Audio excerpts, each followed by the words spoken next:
এটা চলে এলাম বন্ধুরা আরও একটা ভিডিও নিয়ে। এটা পেহেলগামে আর একটা দিন, মানে তার ঠিক পরের দিন। তো এই দিনকে আমরা হোটেল থেকে সাজুগুজু করে রেডি হয়ে নিলাম, আর তারপরে আমরা বেরিয়ে গেলাম ওখানকার আরু ভ্যালি, বেতাব ভ্যালি আর চন্দনওয়ারি দেখতে। তো আরু ভ্যালি, বেতাব ভ্যালি তোমরা বুঝতেই পারছো ভ্যালি, আর চন্দনওয়ারিতে আমরা অল্প সামান্য বরফ পেয়েছিলাম।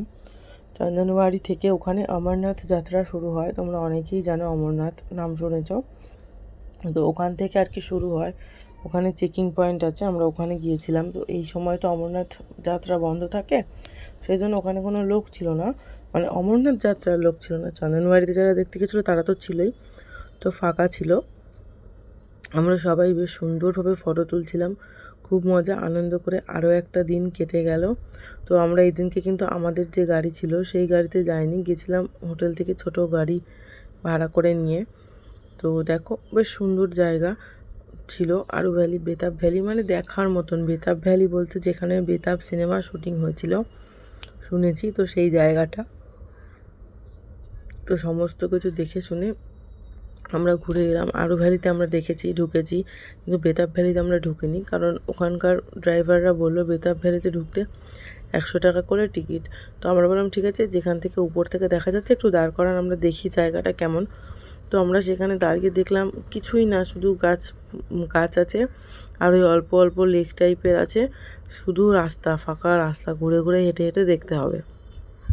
100 টাকার টিকিট কেটে আবার অত হেঁটে দেখবো, তার জন্য আমরা আর নামিনি, ওপর থেকেই ভিডিও ফটো তুলে নিয়েছিলাম। তারপর ওখানে যে ড্রাইভার ছিল তাকে বললাম যে আমাদেরকে এরম একটা জায়গায় নিয়ে চলুন, যেখানে মানে এই যে পাহাড়ি যে ঝর্ণাগুলো আসছে, যে নদীটা যে বয়ে যাচ্ছে ওটা খুব কাছ থেকে দেখা যাবে। আমরা সেখানে নেমে একটু ভিডিও ফটো এগুলো শ্যুট করব। মানে ওগুলো তো অনেক সময় অনেকটা বেশি নিচে আছে, যেখানে আমরা নামতে পারছি না। চন্দনওয়ারিতেও ছিল, আরু ভ্যালিতেও ছিল, কিন্তু ওগুলো অনেকটা নিচে, নামতে গেলে একটু সমস্যা হচ্ছে, জামা কাপড় ভিজে যেতে পারে বা পড়ে যেতে পারে বাচ্চারা, সেই জন্য।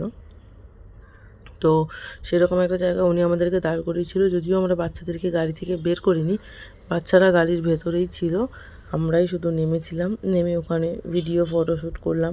তো খুব ভালো লাগলো জায়গাটা দেখতে। তো আমরা আরু ভ্যালি, বেতাব ভ্যালি আর চন্দনওয়ারি যেতে থাকি। তার ফাঁকে তোমাদেরকে তোমাদেরকে বলেছিলাম যে আমার সঙ্গে একটা বিপদ ঘটেছিল, আমি ওভাবে ব্যাগটা ফেলে চলে এসেছিলাম, মানে ওখানে ভুল করে, ইচ্ছা করে নয়, ভুল করে। তো তারপর তো ওখান থেকে আমরা শ্রীনগর চলে যাই।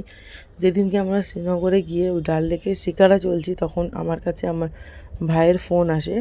তো বলে যে একটা আননোন নাম্বারে ওর কাছে ফোন এসেছিলো, তোমাদেরকে আগেই বলেছি মায়ের ব্যাগের মধ্যে ফোনটাও ছিল। তো একটা আননোন নাম্বারে ফোন এসেছিলো, সে বলেছে সে নাকি ব্যাগটা খুঁজে পেয়েছে। তো আমাকে ভাই কন্ট্যাক্ট নাম্বারটা দিল, আমি যেন ওনার সাথে কন্ট্যাক্ট করে নিই। যেহেতু মানে ভাইকেই একমাত্র কন্ট্যাক্ট করে পাওয়া গেছে, কারণ আমাদের কন্ট্যাক্ট নাম্বারে পাওয়া যাবে না, এই কারণেই আমাদের ওখানে যাবার পর সিম চেঞ্জ হয়েছিলো, তোমাদেরকে এটা তো আমি বলেইছি। তো সেহেতু আমাদের বাড়ির লোকরা জানে, অন্য কেউ তো আর পাবে না, বা মায়ের ফোনে সেই নাম্বারটাও সেভ নেই। তো তারপরে ওই ভদ্রলোকের সাথে আমার কথা হলো, উনি জানায় উনি ওখান থেকে ব্যাগটা মানে দেখতে পেয়ে তুলে নিয়েছিল, এবং উনি ভেবেছিল যে যদি কেউ জিজ্ঞেস করে তাকে দিয়ে দেবে। উনি উঠছিল তখন, তো উনি ওখানকার মানে যতজনকে উঠতে দেখেছে করেছে সবাইকে জিজ্ঞেস করেছে বা করেছে, কিন্তু কেউ বলেনি যে না আমার। তারপর উনি ব্যাগটাকে নিয়ে নেমে এসেছে, এবং উনি যে হোটেল ছিল সেখানে ফিরে গেছে, গিয়ে ব্যাগ থেকে ফোন টোন বার করে কল করেছিল। তো আমাকে বললো এটা যে আপনার ব্যাগ। আমি মানে কীভাবে বিশ্বাস করবো বলুন, ব্যাগে কী কী ছিল আপনার? তো আমার যেটুকু যা মনে ছিল আমি বললাম। উনি বললো হ্যাঁ ঠিকই আছে, যদিও উনি বাংলায় কথা বলছিল না, হিন্দিতে বলছিল। তো তারপর উনি বললো তাহলে বলুন এই ব্যাগটা আপনাকে কী করে আমি ফেরত দেবো। তো আমি তখন ভাবলাম কী করে দেবে, কারণ উনি আছে কাশ্মীরে, আমি শ্রীনগরে, ওনার পক্ষে দেওয়া সম্ভবও নয়, আর আমার পক্ষেও কাশ্মীরে গিয়ে আনা সম্ভব নয়। তো আমরা মানে ডাল লেকে যখন শিকারে চলছিলাম তখন ওই ফটো সেশন হচ্ছিলো আর কি, ওই যে ফটোগ্রাফার দাদারা ছিল ওনারা বলে দিল দেখুন আপনার এখানের অ্যাড্রেসটা পার্মানেন্ট নয়, কিন্তু কলকাতার অ্যাড্রেসটা তো পার্মানেন্ট, তাই আপনি সেই অ্যাড্রেসটা ওনাকে সেন্ড করে দিন এবং বলে দিন উনি যেন ওই অ্যাড্রেসে আপনার ব্যাগটা কুরিয়ার করে দেয়। যা টাকা লাগবে আপনারা ওখান থেকে দিয়ে দেবেন, ওনাকে কিছু টাকা পয়সা দিতে হবে না। তো ওনার কথাটা শুনে ঠিকঠাক সাজেশান মনে হওয়াতে ভদ্রলোককে এই কথাই বলে দেওয়া হলো। তো উনি বললো ঠিক আছে, আমার মিরাট বাড়ি, আমি কাল পরশু ওখানে ফিরবো, ফেরার পর ওখান থেকে আমি কুরিয়ার করব, কারণ এখানে কাশ্মীরের কোথায় কী আছে সেটা তো আমি জানি না। তো আমরা বললাম ঠিক আছে। তো সত্যিই মানে ভদ্রলোক এত ভালো, উনি সেই ব্যাগটাকে আবার ওনার সঙ্গে করে ওনার বাড়িতে নিয়ে গেছে এবং সেখানে গিয়ে ওরকমভাবে সমস্ত কিছু করে কুরিয়ার করে পাঠিয়ে দিয়েছে এবং 2 দিন কি 3 দিনের ভেতরে ব্যাগটা বাড়িতে ফেরতও এসে গেছে। মানে শুধু ভাববার বাইরে যে এরকমও ঘটনা ঘটতে পারে, ব্যাগ পেয়ে কেউ ফেরত দিতে পারে। আমরা ভেবেছিলাম হয়তো যে পাবে সে মোবাইল, পয়সার ব্যাগ বার করে বাকি সমস্ত যা আছে ফেলে দেবে, স্বাভাবিক এটাই হয়ে থাকে, এটাই লোকে করে থাকে। কিন্তু ভদ্রলোক অনেক ভালো, সত্যিই অনেক ভালো যে উনি ওইভাবে মানে ব্যাগটা ঘুরিয়ে নিয়ে গিয়ে আবার আমাদেরকে ফেরত করিয়েছে। এবং সত্যিই মানে মা বৈষ্ণোদেবীর অনেক অনেক কৃপা যে উনি এরকম একজন ভালো লোকের হাতে, একজন সৎ ব্যক্তির হাতে আমাদের ব্যাগটা আর কি পাইয়ে দিয়েছিল। তো আমরা অনেক মানে কান্নাকাটি করছিলাম, আমি আর আমার মা, যে মানে এত জিনিস সমেত ব্যাগগুলো আমরা হারিয়ে ফেললাম। মানে কীরকম খুব মনটা খারাপ ছিল। ঘুরতে গেছি, ঘুরতে হবে সেই জন্য ঘুরছিলাম, মনে একটা আনন্দ ছিল না, ঘোরার কোনো ইচ্ছাও ছিল না। মানে আর কি কী বলবো, কী পরিস্থিতি হয়ে গেছিলো। তো ওটা মানে পাওয়া গেছে, এইটা শোনার পরে বেশ একটা দারুণ আবার মনে আনন্দ এলো, আর সেই আনন্দ নিয়ে আবার ঘুরতে শুরু করলাম। তো তোমাদেরকে তো বলেছিলাম তোমরা গেস করো, করে বলো, কিন্তু তোমরা তো কেউ সেভাবে গেস করলে না বা বললে না। অ্যাকচুয়ালি আমি জানি আমার ভিডিও অতটাও মানে ভাইরাল হয় না যে তোমরা দেখবে বা কমেন্ট দিয়ে আমার কমেন্ট বক্স ভরিয়ে দেবে। তো তার জন্য আমি নিজেই তোমাদেরকে জানিয়ে দিলাম, সত্যিই মায়ের প্রচণ্ড কৃপা, অপার লীলা তার, যে মানে তিনি এভাবে আমাদেরকে করলেন। তো মানে এটাই তোমাদেরকে বলবো যে শুধু মা বৈষ্ণোদেবী বলে না, যে কোনো ঠাকুর ভক্তি ভরে, বিশ্বাস ভরে যদি ডাকা যায় তো সবাই সেই ডাক শোনে এবং বিপদ থেকে উদ্ধার আমাদেরকে অবশ্যই করে থাকেন। তো যেই ঠাকুরকে ভরসা করো, ভক্তি করো, তাকে করবে, ভক্তি ভরে রাখবে, ভরসা রাখবে, সব কিছুই হবে সম্ভব। অনেক অসম্ভবই সম্ভব আর কি ঠাকুরের কৃপা হলে। তো সেই রকমই ব্যাপার বলছি আর কি তোমাদেরকে। তো এই যে দেখো, এটা আমরা পৌঁছে গেছি আরু ভ্যালিতে। দেখেছো এখানেও নিচের দিকে একটা রকম ছোট্ট একটা পাহাড়ি ঝর্ণা বলে না নদী বলে জানি না, ওইরকম বয়ে যাচ্ছে, কিন্তু এতটা নিচে আমরা ওখানে আর নামিনি, মানে নামার সাহস করিনি, কারণ যদি পিছলে পড়ে যায় তো ব্যাস জামা কাপড় হয়ে যাবে ভেজা, এমনিতেই ঠান্ডার জায়গা, সেই কারণে আর রিস্ক নিইনি। তো এই যে আরু ভ্যালির পর আমরা চলে এসেছি চন্দনবাড়ি, এখানে তোমাদেরকে বলেছি। তো দেখবে আমরা আরেকটু পরে এখানে যখন নামবো, দেখেছো চারিদিকে বরফ আছে, যখন নামবো তখন তোমাদেরকে ওই অমরনাথের স্টার্টিং পয়েন্টটায় নিয়ে যাব, ভালো করে দেখাবো। এবং এখানেও নিচের দিকে ওরকম একটা নদী বয়ে গেছে, সেখানেও আমরা যাইনি, তার একটু কাছে গেছিলাম, মানে একটুখানি নেমে ভিডিও টিডিও করে ফটো তুলে চলে এসেছি। এখানে অনেকে না পায়রা নিয়ে ঘুরে বেড়াচ্ছে, বলছে পায়রা হাতের উপর রেখে ফটো তুলুন। তো ওই সব কিছুই আমরা করিনি, আমরা জাস্ট এই যে দেখো এইরকম নিজেরা ফটো তুলে ভিডিও করে নিচে, যে বললাম নিচে নামবো, ওইখানে নেমেছিলাম। আর ওই অমরনাথ যে স্টার্টিং পয়েন্ট সেখানে গিয়ে ফটোশ্যুট করেছিলাম। এখানে এতটা বরফ, যেতে যেতে মানে জুতো ভিজে যাচ্ছিলো। আমরা এই দিনকে এই বরফের জুতোটা পরে বেরাইনি, ভেবেছিলাম বরফ হয়তো থাকবে না সেই হিসেবে, তো জুতো ভিজে ভিজে যাচ্ছিলো আর কি যেতে গিয়ে, আর পিছলেও যাচ্ছিলো পা, মানে সেইভাবে তোমার আর কি ব্যালেন্স নিয়ে না গেলে পড়ে যাবে মানুষ। এই দেখো, দেখেছো বললাম না পায়রা নিয়ে ঘুরছিলো, এই দেখো এরকম অনেকেই ছিল পায়রা নিয়ে তারা ঘুরছিল, এই দেখো র্যাবিট নিয়ে, এই সমস্ত নিয়ে ঘুরছিল, ওগুলো হাতে নিয়ে ফটো তুলতে বলছিল।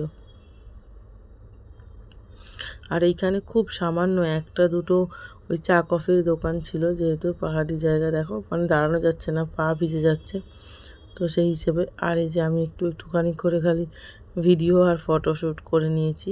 তারপর একটা বড় দিকে এগিয়ে যাব। এই জ্যাকেটের গল্পটা তো তোমাদেরকে আগের দিনই বলেছি। এই পিঙ্ক কালারের টুপিটাও আমি ওখান থেকেই কিনেছিলাম, ওই ডাল লেকের পাশ থেকে কিনেছিলাম। এরকম একটা টুপি আমার ছিল আগে, তোমরা দেখেছো আমি যখন শিকারে চড়ছিলাম, ব্রাউন আর ব্ল্যাক কালারে, তো ওটা খুব পাতলা, এটা বেশ সুন্দর, ভালো লাগলো, ওই জন্য নিয়েছিলাম। এই দেখো এইখানেও দেখেছো এরকম নিচের দিক থেকে এই দেখো যাচ্ছে নদীটা বয়ে, তো ওখানটা নাকি খুব ঠান্ডা, যারা নেমেছে তারা বলছিল, আর প্রচণ্ড নিঃশ্বাসেরও কষ্ট হচ্ছিল। তো আমরা আর নামিনি, কারণ আমরা গেলে ছোটো বাচ্চাগুলো আমাদের সাথে নেমে যাবে, নিজেরাই সামলাতে পারবো কিনা জানি না, পড়ে যাব, ভিজে যাবে জামা কাপড়, আর ছোটো বাচ্চাগুলো গেলে তো সমস্যা, সেই কারণে আর আমরা যাইনি। উপর থেকেই দাঁড়িয়ে দেখলাম, ফটো তুললাম, তারপরে চলে গেলাম। সারাদিন প্রচণ্ড কাজের চাপ, সেই জন্য সময় পাই না। সেই জন্য হয় রাত্রিবেলা সবাই শুয়ে পড়ার পর, আর নয়তো ভোরবেলা আমি ভিডিওগুলো শ্যুট করি, মানে শ্যুট বলছি ভয়েস দিই, তো সেই জন্য গলার ভয়েসটা এরকমই হয়, তোমরা শুনতে পাও হয়তো মাঝে মধ্যে। মানে আমার অতিরিক্ত টায়ার্ডনেসের কারণে ঘুম ভাবটা চলে আসে, সেটাও তোমরা বুঝতে পারো। তো সমস্ত কিছুর মধ্যে দিয়ে একটু অ্যাডজাস্ট করে ভিডিওগুলো দেখতে থাকো। তোমাদের যদি সাপোর্ট পাই, ভালোবাসা পাই, এইভাবে কষ্ট করে ভিডিওগুলোকে এডিট করা আমার সার্থক হবে, এবং আমি চেষ্টা করব আরও ভালো করে ভিডিও করার এবং অন্য সময় দিয়ে ভালোভাবে ভিডিওগুলো এডিট করার। তো তোমরা যেভাবে আমাকে একটু একটু একটু একটু করে সাপোর্ট করছো, এভাবেই আরও একটু একটু একটু একটু করে, একটু বেশি বেশি করে সাপোর্ট করে আমাকে এগিয়ে যেতে সাহায্য করো। তোমাদের এক একটা লাইক, এক একটা সাবস্ক্রাইব আমার ভিডিও বানানোর জন্য আমাকে একটু উদ্দীপিত করে আর কি, মন থেকে ইচ্ছে হয় না বানাই, কেউ না কেউ তো দেখছে, এরমভাবে মনে হয়। তো এই দেখো, এটা হচ্ছে বেতাব ভ্যালি, তোমাদেরকে বললাম আমরা ওখানে নামিনি। এই যে উপর থেকে এইভাবে তুলে নিচ্ছি, দেখো তোমরা দেখতেই পাচ্ছ কিছুই নেই, এরকম খালি গাছ আর ওই ফাঁকা মাঠ, তার মধ্যে দিয়ে সরু সরু রাস্তা হেঁটে যেতে হবে। বলো তো, এই দেখার জন্য কেউ 100 টাকার টিকিট কাটে? তার জন্য আমরা আর কাটিনি। তো তারপরে যে বললাম, চলে এসেছিলাম একটা এমন জায়গায় যেখানে এরকম মানে একদম নিচ থেকে নেমে বয়ে যাচ্ছে এরকম নদী। তো সেখানে আমরা সবাই মিলে নেমেছিলাম, কারণ ওখানটা খুব একটা উঁচু ছিল না, নামাই যেত। তো সবাই মিলে বেশ নামলাম, নেমে ফটো তুললাম, ভিডিও করলাম, বেশ মজা হলো।